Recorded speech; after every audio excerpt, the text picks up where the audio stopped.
Well, everyone, I just got back from the IO Interactive Showcase, which took place at the Roosevelt Hotel in Los Angeles, right along the Hollywood Walk of Fame. A very pretty venue. It was very nice. But this took place right after Summer Games Fest, and it's the first showcase from them, as far as I know.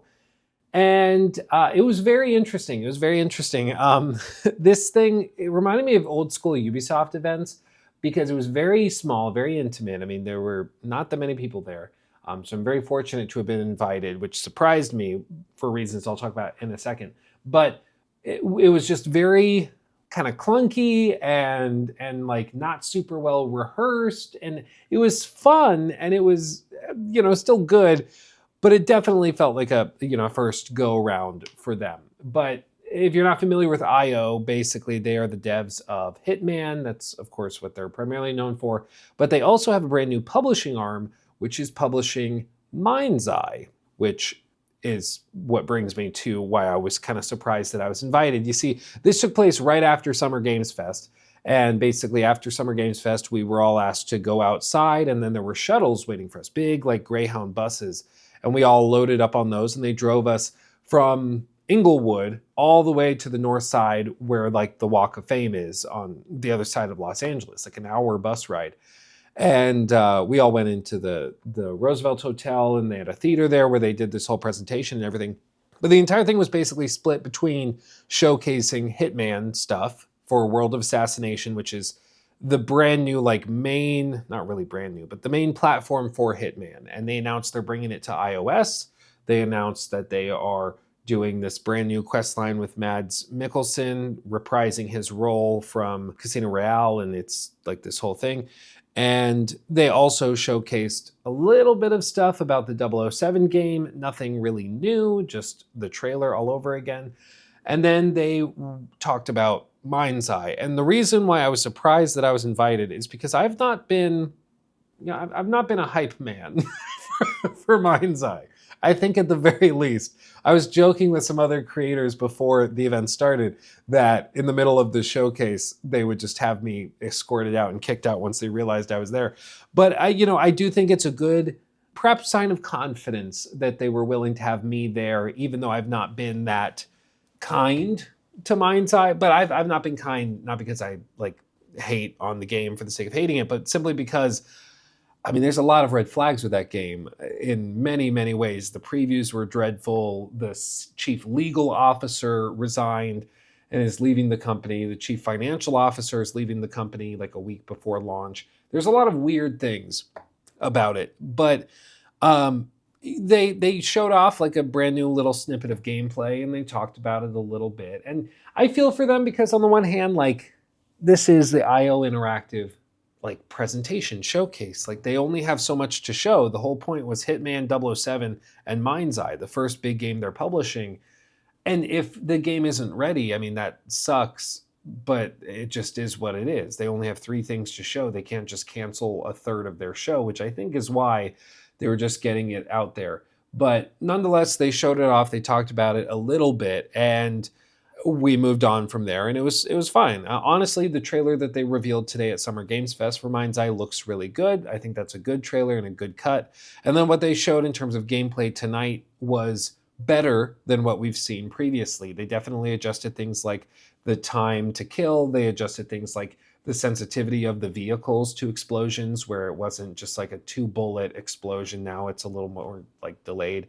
So they've definitely taken steps to improve it. Whether that's enough by the time the game launches, remains to be seen. But I think it was still good that they were even inviting critical people of Mind's Eye to this event instead of just pretending like everything was hunky-dory and ignoring it. That being said, after they did the little presentation of the 3 games, they invited out some people for a panel, which was very, very short. It was about 25 minutes long from what I recall. And the surprise guest was Mads Mikkelsen was actually there. I was sitting right in front of him actually, and he is even hotter in real life, I'm happy to report. So it was cool to see that.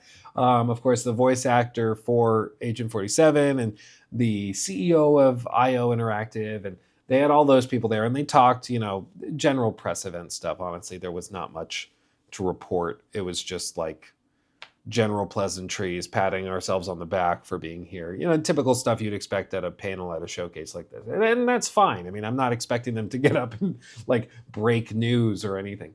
But I do think it was funny because they had like a dance portion halfway through the show, and they had these dancers come out in like these lit up costumes and everything. And again, it just reminded me of like 2013 Ubisoft presentations, or like even 2015-16 Ubisoft presentations, where just randomly they break into a dance segment, and it's like it kind of has nothing to do with anything. At least there it's because they have Just Dance. But here it's just like totally unrelated to anything. But it was still just kind of fun and kitschy and campy. So while it wasn't like anything that's gonna, you know, make Jeff shake in his boots like somebody's coming for Summer Games Fest, I still think it was a fun thing for them to do. Did I take anything major away from it? I mean, I think the new Mads Mikkelsen mission in Hitman is going to be interesting and cool. I think 007 still looks really interesting, and I'm excited to see where that goes. Mind's Eye looks better, but there are like a bunch of gameplay leaked today, which I'm going to talk about in another main channel video, which you should check out around when this goes live.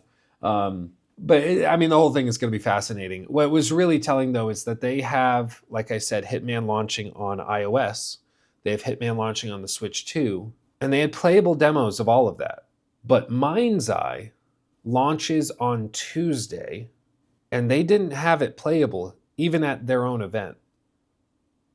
Like, they could have had a demo. They could have had it where they just have it on a PlayStation 5 console, and you just boot up the game and play it for 5 minutes or 10 minutes until a staff member comes over, kicks you off, does a reboot, a factory reboot or whatever on the game, and just resets your progress, start a new game, and then the next person comes in and tries it. They could have done that, but they didn't. And that's weird to me because the game comes out on Tuesday.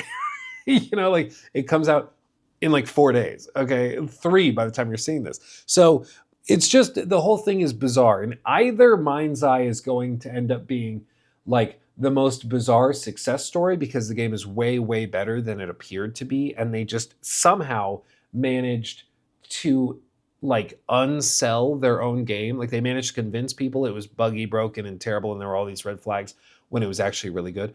Or it will be exactly what we think it is. And I can't wait to find out. I hope it's the former. I hope it's just that the marketing team screwed up and the game is actually really good and all the devs are going to get big bonuses and everything's going to be great for them. I hope that's what it is. But I don't know. And I would guess that probably is not the story. But again, we'll find out. But either way, thank you to IO for inviting me. I'm glad I went and I'm glad we got to see what we got to see. I am excited to see what next year's show looks like once you've got a little bit more rehearsal and practice with this kind of thing in. But it was a fun kind of campy event, and that's just a fun thing to see. You know, it's just a little bit different from what we typically see at E3, or not E3, Freudian slip, at Summer Games Fest in this whole era where everything is very corporate, very polished, very high production value. And this just reminded me of those old school presentations where there was always just a little bit of cringe. And that, you know, was a fond feeling. It's like, oh yeah, this used to be like really cringy. I kind of missed it actually, it's in a weird way. So anyway, that was my experience at the IOI Showcase. Interesting, not really anything to write home about. One person in the lobby afterwards was joking and saying this could have been an email, but I still was glad we got to do it, and it was cool to see Mads Mikkelsen in person and to talk to some of the people that were there. But you know, it's a good first step, and not everybody's first show is going to be amazing. So it was interesting. I'm excited to see what they do next year. But the biggest, most bizarre thing was that Mind's Eye comes out on Tuesday, and it still was not playable here for anybody. And they did confirm they're not doing review codes. Make of that what you will. Anyway, thanks for watching. I am going to get this SD card over to Trevor, who's going to cut this together into an awesome video. And then I'm going to film another couple of videos, and then I'm going to go to bed. So thank you for watching. Thanks for being with me. Much love. I'll see you in the next one. My voice is low because it's tired. Goodbye. Okay.